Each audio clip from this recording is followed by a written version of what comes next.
everyone! Welcome to another episode of Tingog sa Kamatuoran, where we talk about real issues in our communities using the lens of development communication.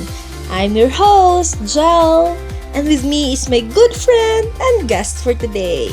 Hi, Jo! Hello, Jill. Hello, listeners. I'm excited for today's episode because it's super important, especially to us students, voters, and future communicators. Yes.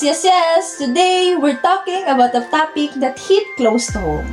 It happened in Impasugong, Bukidnon. We're talking about fake news during elections. And not just any fake news, it's all about edited pictures, wrong surveys, and even false claims about candidates. Grabe. Super grabe, Jill. And it all happened on Facebook. Some people shared fake information without even verifying it. Others did it on purpose, maybe for money, views, or to support a certain candidate. Right. And it wasn't just a gossip, it's affected how people voted. So today, we're going to answer some big questions about this issue, based on real interviews, real events, and of course, our DevCom lens. What do you think is the ethical and legal dilemmas in this issue, Ms. Jo? Well, fake news is clearly unethical. Media should always be fair, true, and responsible. Sharing false information just to help your beat win? That's not fair. And legally, it can be a cyber libel, especially if someone get attacked or shamed. Even if you just share the post, you can be part of the problem. Exactly. Our interviewee, Ms. Dukay, said some people were paid to post fake news. That means they knew it was fake, but still shared it. That's a big ethical no-no. Kasama pa sa giingon ni Mr. Romel Lagunday, misinformation can damage a person's reputation and leads voter to wrong choices. Second question, how does this reflect real communication practice in a development setting? This is a big one. In rural areas like Impasugong, many people rely on Facebook as their main source of information. There's no daily newspaper, not even everyone listens to radio or watches TV.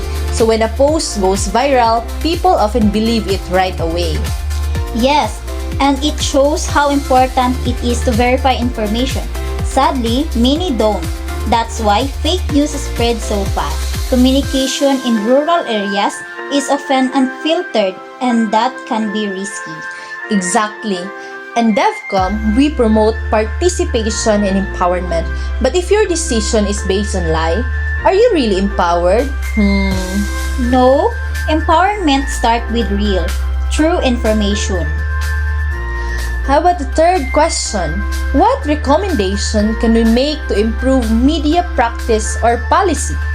First, media literacy. Let's teach people, young and old, how to spot fake news, check sources, don't just click share. Second, encourage truth over popularity. Not everything with lots of likes is true, and not everything true will go viral, but truth matters the most. Third, community involvement. Our ISKI leaders, barangay officials, even church group can start anti-fake news campaigns. Why not have a think before you click seminar? Fourth, responsible media. Local pages and bloggers should be honest and accountable. Don't just post to be famous. Post because it helps the people. Let's now talk about DevCom values. How does this issue connect to participation, empowerment, and transparency? It is very easy, Ms. Jo. Participation means involving people in the process. We need to talk with them, not just talk at them, let them ask questions, let them doubt. Empowerment is all about giving people two tools to decide. And that means giving them the truth. Fake news removes their power. And transparency? That means clear, honest communication. No hidden agenda, no lies, just fact. So when we allow fake news to spread, we are doing the opposite of DevCom. We disempower, confuse, and mislead. Okay, so here comes our final question, Miss Jo. What are the ethical alternatives for sustainable development? First, use media for good. Use it to educate, inform, and uplift. Stop using for drama, hate, and fake stories. Second, hold each other accountable. If you see a friend sharing fake news, tell them nicely. We don't need to fight, just explain. Third, support local media that follows ethics. Listen to those who verify, promote their content. Let's raise the standard. And lastly, always remember, change starts with us.